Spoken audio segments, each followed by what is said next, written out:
Good morning student, class 2। आज हम आपको हिंदी लैंग्वेज का चैप्टर 2 एक्सप्लेन करने जा रहे हैं।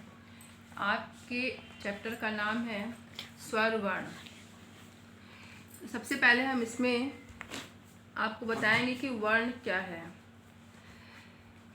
जैसा कि इस चित्र से स्पष्ट है कि जब बच्चा गिरा तो उसके मुंह से आ ध्वनि निकली।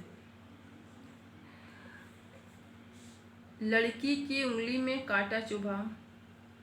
दूसरे चित्र में क्या दिखा रहा है कि लड़की की उंगली में कांटा चुभा और उसके मुंह से कौन सी ध्वनि निकली? ओ।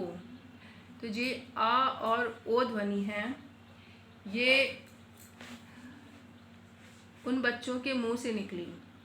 लेकिन जब हम इन्हीं ध्वनियों को लिखकर यानी लिखित चिन्ह के द्वारा जब हम दिखाते हैं, जैसे कि हमने आ लिखा और ओ लिखा, तो जो ये लिखने का काम है, जो ये लिखित चिन्ह हमने बनाए, ये आपका कहलाता है वर्ण।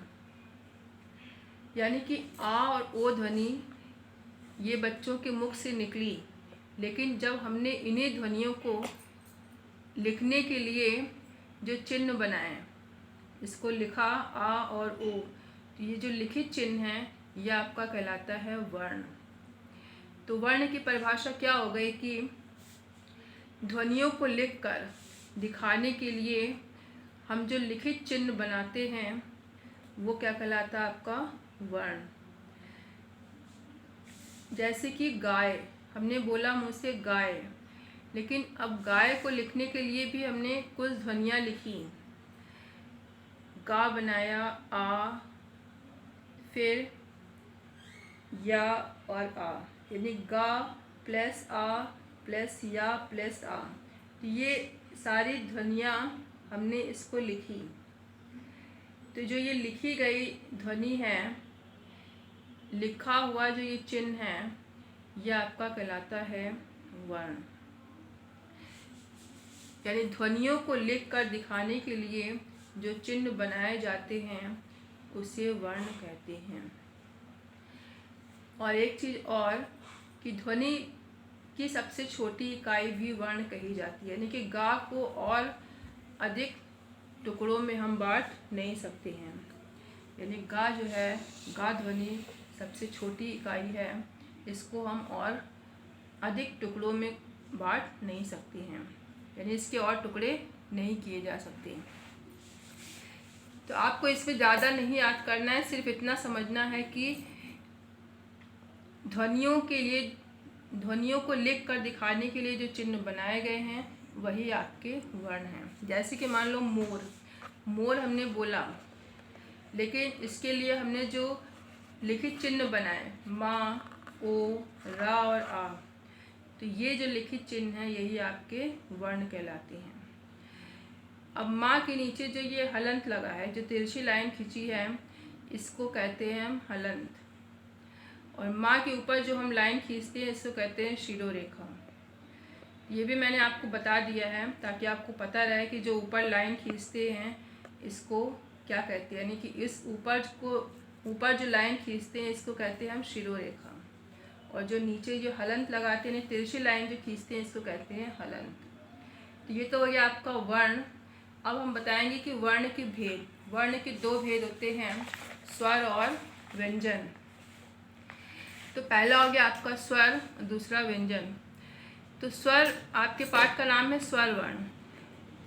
तो हम इसमें स्वर की जानकारी प्राप्त करेंगे। स्वर दो तरह से बोले जाते हैं, एक तो स्वतंत्र रूप से और एक व्यंजनों के साथ मिलाकर। तो स्वतंत्र रूप से आपके स्वर छोटा, बड़ा, छोटी, बड़ी, छोटा ऊ, बड़ा ऊ, री, ए, ओ, औ, यानी ये 11 स्वर हो गए हैं। और जो व्यंजनों के साथ मिलाकर बोले जाते हैं, यानी उसमें क्या शामिल होता है? स्वरों के वर्ण और मात्रा चिन्ह। जैसे कि छोटा, छोटा की कोई भी मात्रा नहीं होती। बड़ा, छोटी, बड़ी, छोटा ऊ, बड़ा ऊ, री, ए, ओ, औ, ये सारी मात्राएं होंगी आपकी। स्वर हो गए आपके 11। अब स्वर को भी दिखाया गया इसमें कि नए स्वर, कुछ नए स्वर भी हमारे हिंदी में आ गए हैं जो दो तरह के होते हैं। एक होता है आगस स्वर और एक है अनुनासिक स्वर। तो आगस स्वर क्या है कि आगस स्वर का अर्थ क्या हो गया, आया हुआ। इसका अर्थ क्या है कि आया हुआ, यानी कि विदेशी भाषाओं में कुछ स्वर हिंदी में आ गए हैं तो उसको कहते हैं हम आगस स्वर। तो आगस स्वर का चिन्ह क्या है, औ।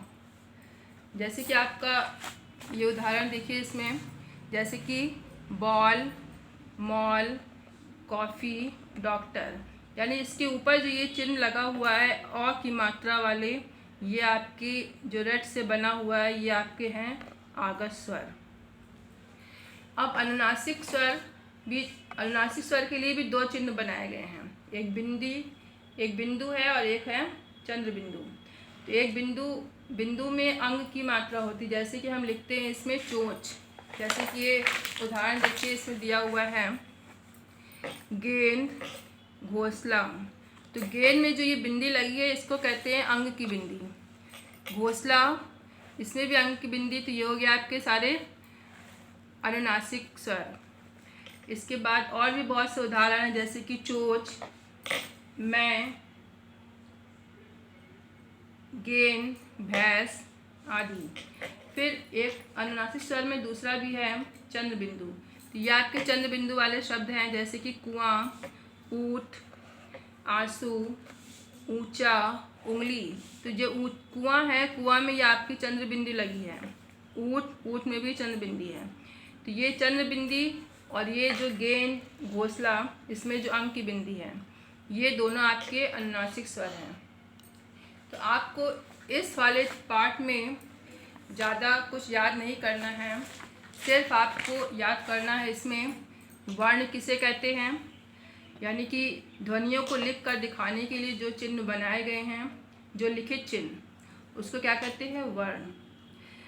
दूसरा क्वेश्चन इसमें आता है कि वर्ण के भेद कितने हो गए। वर्ण के दो भेद हो गए, स्वर और व्यंजन। फिर तीसरा क्वेश्चन इसमें आपको बनता है स्वर कितने होते हैं। स्वर 11 होते हैं। स्वर वर्ण कौन कौन से हैं, छोटा, बड़ा, छोटी, बड़ी, छोटा ऊ, बड़ा ऊ, री, ए, ऐ, ओ, औ।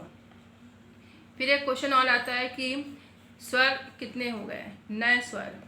तो नए स्वर दो हो गए, एक आगस स्वर, एक अनुनासिक स्वर। आगस स्वर की मात्रा चिन्ह क्या हो गया, अ।